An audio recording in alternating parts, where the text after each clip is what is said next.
Hey guys, my name's Anthony Pla here at Lincoln University, here with Figure It Out Baseball. Today I'm going to go over some infield primers that we do here every day at Lincoln University prior to practice. Initially what we're going to do is everyone's going to have a towel. We're going to put it down in front of us on the grass here at the edge of the lip of our infield. We're going to get down on our knees. We're going to start with no gloves first and then go with gloves. And all this is for us is trying to get us to kind of prepare our hands to get ready to do what we're going to do at practice. So we're going to start off a little bit more shoulder width apart, butt out, chest out, hand out in front.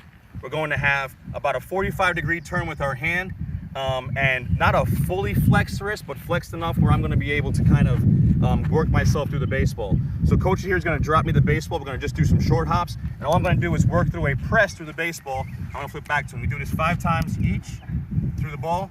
Every single time we do it, we're not going to do that one. We're not going to work with that one. But every time we work through, we do that 5 times. All right, that was 4.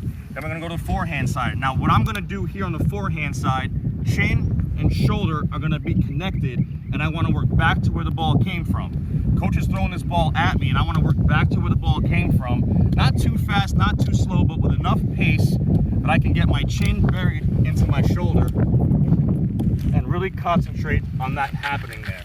The last thing that we're going to do here after this one here is I'm going to go to the backhand side. I'm still working within the confines of my body. We're going to turn my hand the other direction. I'm going to have a bent elbow, a nice relaxed hand, and typically when you catch this ball in the backhand, it's going to go into your web.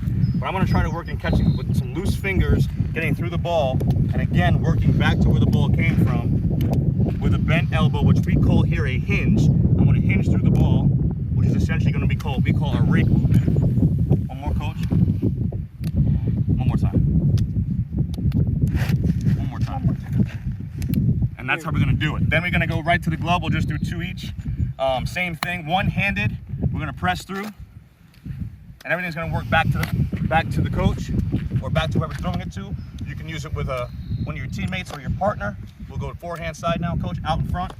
Still working back, chin and shoulder are connected. Trying to work with a with your pointer finger as your with your pointer finger as your target. Start over. No, yeah, go with your pointer finger to the target. Back through the baseball. Last one here. I'm gonna go backhand side. Same thing. Right back to where the target is. Because now, one more time. That's the first part of the primers. With that drill on each lane, which is your forehand lane, your two-handed lane, and your backhand lane, each one of those is going to be 5 reps per lane. You're going to start with the bare hand if you want to. Not everybody likes to do that. And you work with, we have a smaller glove, the Valley gloves, we love them here, or a paddle if you have one of those as well. And then you can just use your regular glove, and so it'd be 5 reps a piece. And if you do all 4 of those, bare hand, small glove, paddle, your regular glove, you're getting a lot of reps beforehand. But after that's over, then we get rid of the towel and we just go to our feet. Again, about where you want to be, about shoulder width apart, or a little bit bigger than shoulder width apart. I want to be nice and loose in my body. I want to get my butt out, my chest out, and I'm going to do the same thing. We're going to work one-handed lane or two-handed lane first, but I'm still working with a press. And why I work with a press still is because I still want to get through the ball as much as I possibly can. Now, I can also do this with a two-handed approach, where I kind of catch the ball out in front.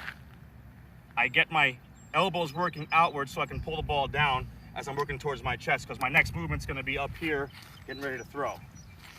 So that's the one-handed press or two-handed lane. Now I'm going to turn my feet like I'm running in this direction to work on the forehand. I'm really going to get as low as I can to work my eyes behind my glove if I can, to get it out in front, and still work the same thing with my chin and my shoulder kind of connected. I'm really going to try to work that getting low there. Last one. Now, I switch to the other side. I'm going to go backhand. There's 2 ways to do this because you're running in this direction. I can either go with my right foot leading, which for us will be a rake. Same thing, I'm going to hinge through the ball as I'm going to push off of my right leg to go that direction.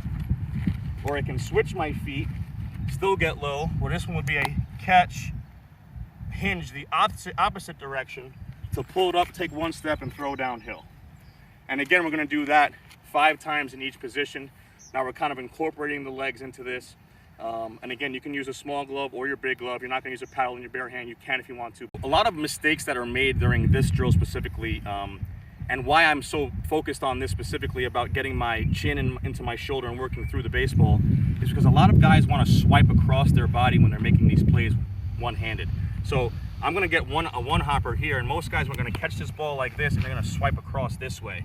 It definitely happens on the forehand side more than anything. They kind of swipe across this way.